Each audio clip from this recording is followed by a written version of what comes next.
Welcome to my dear students of class 9. Today's presentation is Hunting Snake written by Judith Wright.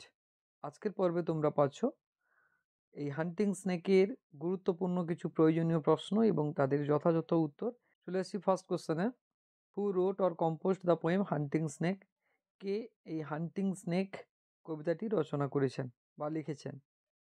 The famous Australian poet, বিখ্যাত অস্ট্রেলিয়ার এক কবি Judith Wright রোট or composed the poem hunting snake, এই hunting snake কবিতাটি রচনা করেছেন। Question number 2, which is the season mentioned in the poem?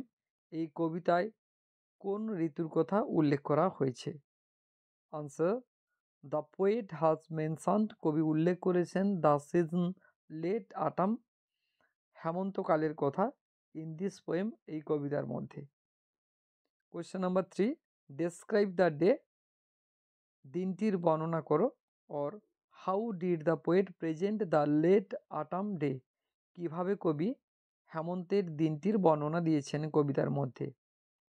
Answer, in the poem hunting snake, এই hunting snake কবিতার মধ্যে দ্য পোয়েট ডেসক্রাইবস, কবি বর্ণনা করেছেন the day, দিনটিকে, অ্যাজ সান ওয়ার্মেড, সূর্য স্নাত, জেন্টলেস্ট, স্নিগ্ধতম, ব্রাইট, উজ্জ্বল, অ্যান্ড বিউটিফুল, এবং সুন্দর হিসেবে, in late autumn. Describe the movement of the snake on the trail, যে পায়ে হাঁটা পথে সাপটি এগিয়ে গেছে সেই সাপের গতি প্রকৃতি বর্ণনা দাও। দ্য স্নেক ইজ মুভিং, সাপটি এগিয়ে চলেছে, অন দ্য ট্রেইল, তার পথে, উইথ এ বেন্ডিং হেড, অবনত মস্তিষ্কে, অ্যান্ড ফ্লিকারিং টাং, আর লগলকে জিহাতে, ইন এ উইন্ডিং ওয়ে, আঁকামাঁকা পথে, লুকিং ফর ইটস প্রে, তার শিকার খোঁজ করতে করতে। Question number 5, what does the poem hunting snake deal with or describe? এই হান্টিং স্নেক কবিতাটি কি বর্ণনা করছে? Answer, the poem hunting snake deals with or describes, hunting snake কবিতাটি বর্ণনা করছে দ্য পোয়েটস এক্সপেরিয়েন্স, কবির অভিজ্ঞতার কথা, অফ ওয়াচিং, লক্ষ্য করার, এ গ্রেট ব্ল্যাক স্নেক, এক সুবিশাল কৃষ্ণাঙ্গ সাপের, as it makes its way, সাপটি যখন তার পথে এগিয়ে চলেছে, across an area of grassland, ঘাসে ঢাকা কোনো অঞ্চলের উপর দিয়ে, and its fascination on the poet, এটা সৌন্দর্য কবিকে মুগ্ধ করেছে, অ্যান্ড হার কম্পেনিয়ন্স, এবং তার সঙ্গিনীদেরকে। Question number 6, how did the snake quest, সাপটি কিভাবে খুঁজে চলে? The snake quested through the parting grass, the snake quested through the parting grass, সাপটি ঘাসের খাঁজে খাঁজে খুঁজে চলেছে।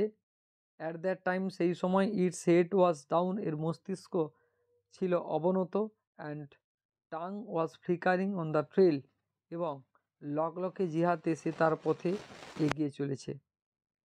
How did the snake appear, সাপটির কিভাবে আবির্ভাব ঘটেছে?